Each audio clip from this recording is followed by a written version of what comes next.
میاں شیر ربانی رحمت اللہ علیہ مولوی صاحب نو کہنے لگے تمہوں کی ہویا ہے؟ کہنے لگے پتہ ہی نہیں چلیا میں بے ہوش ہو گیا ہو، اچانک میں دیکھا تواڈے حجرے چ ایک سبز چولے والا پاپا باہر آ رہے ہو تے مینوں کہندا پڑھ المددیا شیخ عبد القادر جیلانی شیخ اللہ۔ میں پوچھیا بابا جی تسی کون ہو؟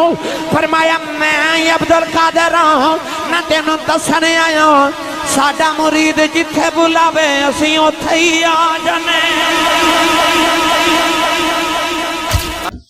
جن لوگوں کا علمی لیول یہ ہو وہ آپ کو دین سکھائیں گے۔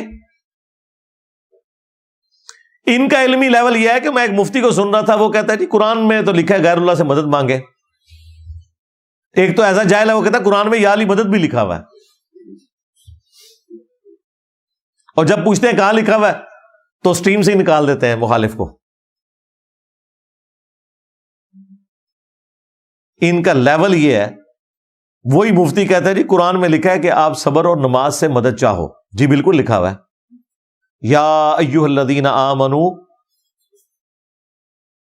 استعینوا بالصبر والصلاۃ، اے اہل ایمان مدد چاہو نماز اور صبر کے ذریعے سے۔ آگے بھی پڑھنا ان اللہ مع الصابرین، بے شک اللہ تعالی صبر کرنے والوں کے ساتھ ہے۔ وہ کہتے ہیں دیکھیں نماز اور صبر یہ غیر اللہ ہے، اور قرآن کہہ رہا ہے ان کی مدد چاہو۔ قرآن میں یہ نہیں لکھا ان کی مدد چاہو، اس سے مدد چاہو۔ اس سے کس کی مدد؟ اللہ کی، ان اللہ مع الصابرین۔ نہیں نہیں نہیں نہیں یہ نہیں تو اور کیا ہے؟ المدد یا نماز، المدد یا صبر۔ یہ تو تم بھی نہیں کہتے ہو۔ کس مسجد میں لکھا ہوا ہے بریلویوں کی یا شیعہ کی المدد یا نماز، المدد یا صبر؟ عام مسلمان سے بھی پوچھیں وہ کہے گا اس کا مطلب یہ ہے کہ صبر اور نماز وہ اعمال ہیں جن سے اللہ کی مدد ملتی ہے۔ المدد یا نماز کہاں سے ہو گیا؟ المدد یا صبر کہاں سے ہو گیا؟ یہ تو اللہ کی مدد کا ذکر تھا۔ ان لوگوں کا لیول صرف یہ ہے، ان لوگوں کا لیول یہ ہے کہ ہم کہتے ہیں ایاک نعبد و ایاک نستعین۔ یہ ہمیں آگے سے پتہ کیا کہتے ہیں؟ جی امی سے روٹی مانگنا بھی شرک ہو گیا۔ اندازہ کرو، مفتی اکمل صاحب نے باقاعدہ کتاب میں یہ جملے لکھے ہوئے ہیں، امی سے روٹی نہ مانگے۔ یار کس نے کہا امی سے روٹی نہ مانگے آپ؟ اس کا ایاک نعبد و ایاک نستعین کے ساتھ کیا تعلق بن گیا؟ ایک اور جاہل آیا، وہ شیعہ کا آیا، عالم تھا، وہ کہہ رہا ہے کہ دیکھیں سورہ فاتحہ میں تو غیر اللہ کی مدد مانگی گئی ہے۔ آپ سن کے حیران ہو جائیں گے ان کا علمی لیول دیکھ کے۔ وہ کہتے ہیں شروع میں نہیں آیا الحمدللہ رب العالمین، تمام تعریفیں اللہ کے لیے؟ جی تو کہتے ہیں کیا ہم انبیاء کرام کی، اہل البیت کی، صحابہ کی تعریفیں نہیں کرتے ہیں؟ تو یہ جو قرآن میں آیا تھا تمام تعریفیں اللہ کے لیے، اس کے تحت تو پھر کسی اور کی تعریف ہونی نہیں چاہیے تھی۔ اے بھی چکڑ دے بھیجے۔ آپ ان کا لیول دیکھ لیں۔ اور بھائی انبیاء کرام علیہ السلام، اہل البیت کی، انبیاء کی تعریف اللہ تعالیٰ نے خود کی ہوئی ہے، اور اس تعریف کا کوئی لینا دینا نہیں ہے اللہ کی جو تعریف ہم کرتے ہیں۔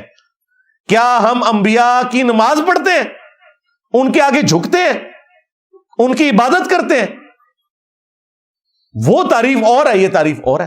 کہتے ہیں نہیں، چونکہ وہاں آیا تھا تمام تعریفیں اللہ کے لیے، اس کے تحت تو پھر کسی اور کی تعریف نہیں ہونی چاہیے تھی۔ اسی طریقے سے جب قرآن میں آیا ایاک نعبد و ایاک نستعین، تو پھر مدد بھی کسی اور کی نہیں ہونی چاہیے تھی، اور اگر کسی اور کی مدد ہے تو اس کا مطلب یہ ہے کہ آپ کو سمجھنے میں فرق لگا ہے۔ بھائی فرق تو آپ کو لگا، آپ کے بزرگوں کو لگا۔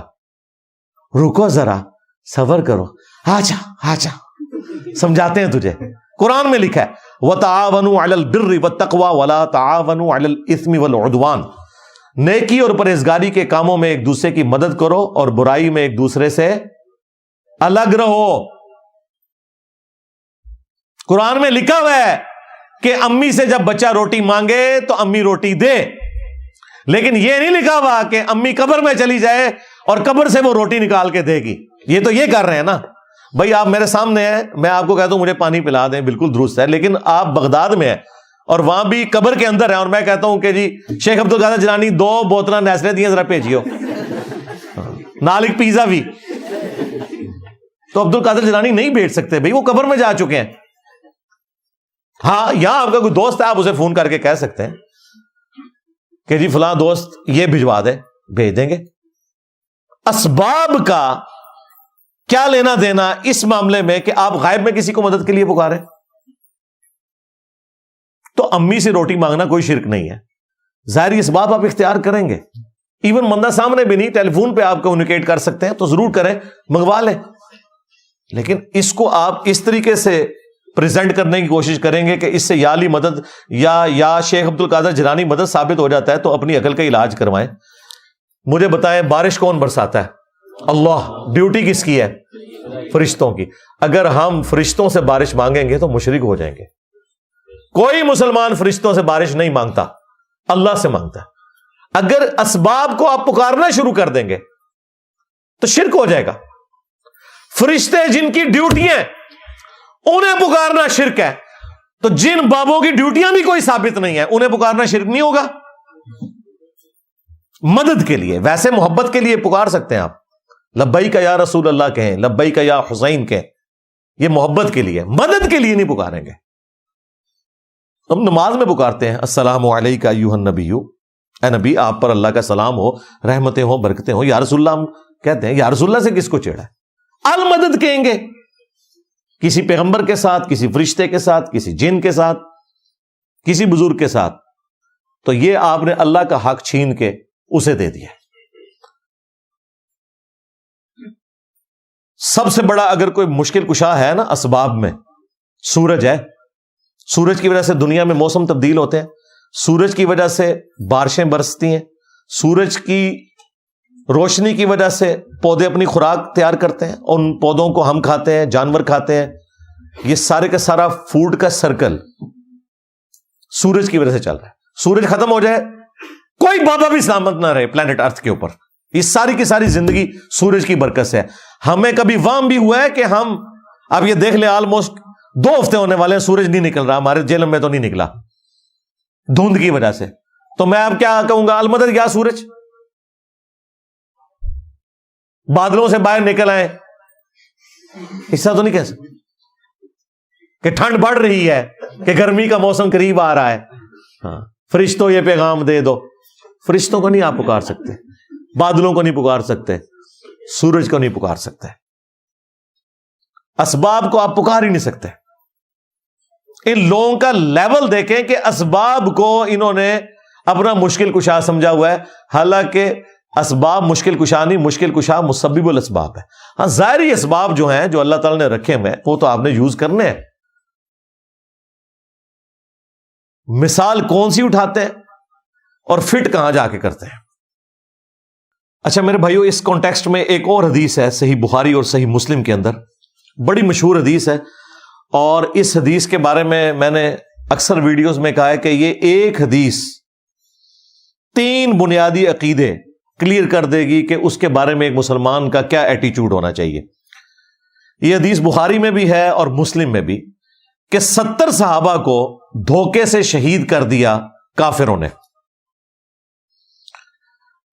اور وہ 70 نبی الاسلام کے لائق ترین سٹوڈنٹس تھے, قراء تھے, قرآن جاننے والے تھے. اب جب انہیں شہید کیا تو جو ان کے امیر تھے عاصم بن ثابت انصاری رضی اللہ تعالیٰ عنہ علیہ السلام, انہوں نے شہید ہوتے ہوتے ایک دعا کی, اور دعا کے الفاظ تھے, اے اللہ ہمارے نبی کو ہمارے حال کی خبر کر دینا کہ ہم ان کے دین کے اوپر قائم ہیں, اور ہم اپنے رب سے اس حال میں مل رہے ہیں کہ ہم اس سے راضی ہیں اور ہمارا رب ہم سے راضی ہے. اے اللہ ہمارے نبی کو ہمارے حال کی خبر کر دینا. صحیح بخاری کے الفاظ ہیں, یہ حدیث مسلم میں موجود ہے, کہ حضرت جبرائیل علیہ السلام رسول اللہ صلی اللہ علیہ وآلہ وسلم کے پاس حاضر ہوئے, اور انہوں نے عرض کیا رسول اللہ آپ کے ساتھیوں کو اس طریقے سے شہید کر دیا گیا, اور انہوں نے شہید ہوتے وقت یہ دعا کی ہے, اور میں اللہ تعالیٰ کی طرف سے آپ کے پاس یہ پیغام لے کر آیا ہوں کہ آپ کے ساتھیوں نے آپ کے لیے یہ پیغام بھجوایا. اب دیکھیں نبی الاسلام جب دنیا میں موجود تھے، کسی نے یہ جو حدیث بخاری اور مسلم کی کہ اللہ تعالیٰ عطا فرماتا ہے میں تقسیم کرنے والا ہوں، اس کے تحت انہوں نے یہ رزلٹ نہیں نکالا کہ وہ کہیں یا رسول اللہ انظر حالنا، حالانکہ نبی الاسلام قبر اطہر میں بھی تشریف نہیں لے گئے، مدینہ شریف میں موجود ہیں، اور وہ صحابی کیا کہہ رہے ہیں؟ اے اللہ ہمارے نبی کو ہمارے حال کی خبر کر دینا.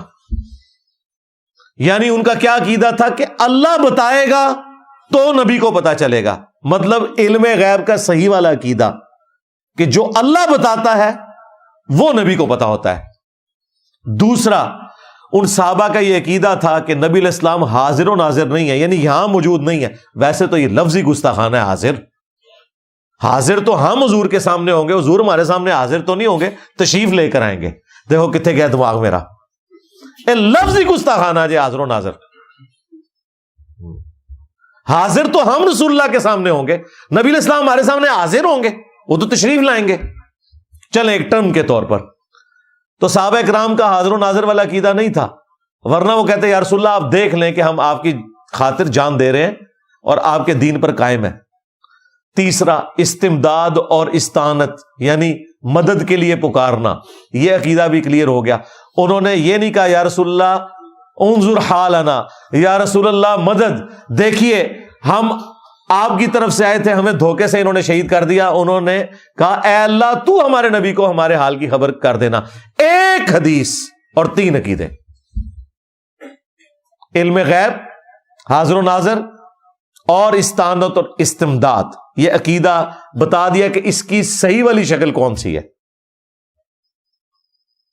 اور پھر نبی علیہ السلام نے پوری مبارک زندگی کے اندر جتنی بھی دعائیں سکھائی ہیں، جتنے وظیفے تعلیم فرمائے ہیں اور جن پر آپ نے خود عمل کیا ہے، ان میں کوئی اس طرح کی وسیلے والی بات جو یہ پیش کرتے ہیں دھون زبردستی والی وہ موجود نہیں ہے، یا غیر اللہ سے مدد نہیں ہے. قرآن میں 40 کے قریب دعائیں آئی ہیں انبیاء کی، وہ ساری کی ساری ربنا کے ساتھ ہیں. بعض تو اللہ تعالیٰ نے خود سکھائی ہوئی ہیں، ساری کی ساری ڈائریکٹ دعائیں. صحیح بخاری میں ابن عباس کہتے ہیں کہ تمہارے جد امجد ابراہیم خلیل اللہ کو جب آگ میں پھینکنے لگے تو انہوں نے پڑھا تھا حسبنا اللہ و نعم الوکیل، اور تمہارے نبی صلی اللہ علیہ وآلہ وسلم پر بھی جب کبھی مشکل اور پریشانی آتی تھی تو وہ کہتے تھے حسبنا اللہ و نعم الوکیل، ہم نے اللہ ہی پر بھروسہ کیا اور وہی بہتر کارساز ہے. یہ قرآن میں آیت بھی ہے کہ جب صحابہ کرام کو یہ خبر پہنچی کہ کافر ان کے خلاف سازش کر رہے ہیں تو انہوں نے کہا حسبنا اللہ و نعم الوکیل. پھر جامعہ ترمذی میں ہے المستدرک للحاکم کے اندر اس کی صحیح سند موجود ہے، سنن نسائی الکبریٰ میں بھی، کہ نبی علیہ السلام کو جب کبھی بھی مصیبت اور پریشانی آتی تو آپ کیا دعا کرتے؟ یا حی یا قیوم برحمتک استغیث، اے خود سے زندہ ہر چیز کو تھامنے والے میں تیری رحمت کے ساتھ تیری مدد کا سوال کرتا ہوں. تو نبی علیہ السلام تو یہ تعلیم فرمایا کرتے تھے. ہاں ایک پروٹوکول ہے دعا کا، وہ جامعہ ترمذی میں حدیث موجود ہے کہ جو شخص اللہ تعالی کا ذکر کر کے اور درود شریف پڑھ کے اللہ کی طرف متوجہ ہوتا ہے، اللہ تعالیٰ اسے کبھی محروم نہیں لوٹاتا. تو جب بھی دعا کرنی ہے پہلے اللہ کی حمد، پھر درود شریف اور پھر دعا. نماز میں بھی ہم یہی کرتے ہیں، پہلے اللہ کی حمد کرتے ہیں، التحیات للہ والصلوات والطیبات، پھر سلام عرض کرتے ہیں، پھر درود شریف پڑھتے ہیں، اینڈ پہ جا کے دعائیں مانگتے ہیں. یہ ترتیب ہے. تھوڑی سی عقل اگر استعمال کی جائے آپ کو بالکل کلیئر ہو جائے گا کہ انہوں نے توحید کے نام کے اوپر امت میں شرک پھیلایا ہوا ہے، اور ہمیں کہتے ہیں جی پوری امت کو مشرک بنا رہے ہیں. ہم صرف عقیدہ بتاتے ہیں شرک ہے. ہم نے کبھی نہیں کہا کہ فلاں فرقہ یا فلاں مولوی کافر اور مشرک ہے، اسلام سے نکل گیا ہے. یہ تو ہم نے کبھی بات نہیں کی ہے. ہم صرف بتاتے ہیں کہ یہ عقیدہ غلط ہے، دیٹس آل. یہ تو ہم نے بتانا ہے. اگر نہیں بتائیں گے تو اصلاح کیسے ہوگی؟ اس طریقے سے اصلاح نہیں ہو سکتی کہ آپ میٹھی میٹھی باتیں کریں. میٹھی میٹھی باتیں کر کے کبھی تو ہی سمجھ آئی ہوتی. آج دنیا میں اتنی چینج ہمارے بعد کیوں آ گئی ہے؟ ہم نے بتایا کہ ٹوٹی کمند کہاں کہاں انہوں نے دھوکہ دیا ہے اور آپ کو غلط چیزیں قرآن و سنت کے لبادے میں اوڑھ کر پیش کرنے کی کوشش کی ہے. قرآن و سنت کا کوئی لینا دینا نہیں ان عقائد کے ساتھ جو یہ پریزنٹ کر رہے ہیں.